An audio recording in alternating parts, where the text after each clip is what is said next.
scenario is like this. Apparently, the West Coast as well as other places in the Pacific started having incidents with WMD. News reports started coming in on CNN and other local news networks. The scenario today involved terrorist use of WMD, or weapons of mass destruction.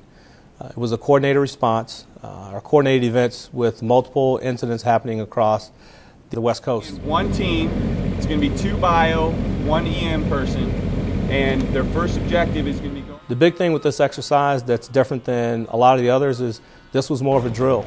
There was no instruction given to the responders when they headed down range. This was an evaluation to see how well our responders could do with no assistance. We want to ensure that we have a baseline of vitals. We want to check their blood pressure, make sure that they're okay physically prior to heading into a potentially dangerous situation. Hey, slow, steady breathing now. We have several different types of equipment that we use when we're trying to determine what types of hazards are present in a HAZMAT response or WMD response. We have some that will check for oxygen levels, some that will check for volatile type of agents. We have others that check for corrosives. Everything that we can, we try to determine if that hazardous material is on that person or if it's in the area.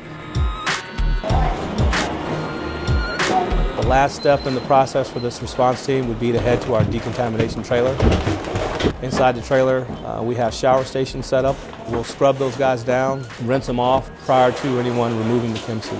We want to make sure that when they remove those suits that there are no hazards present.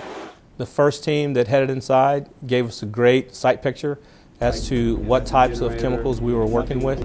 We then determined that based off the vapor hazards present, based off the amount of liquids that were present, that it was a safe risk to have the next responders go in a lower level of personal protective equipment. It allowed them to work a lot longer, and it's much easier on the body when you don't have that big tank on your back.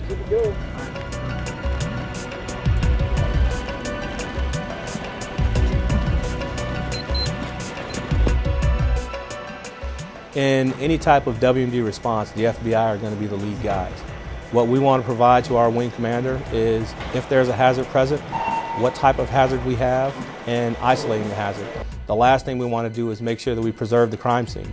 We want to make sure that if a bad guy does something, a terrorist does something, we want to make sure that we can get him prosecuted.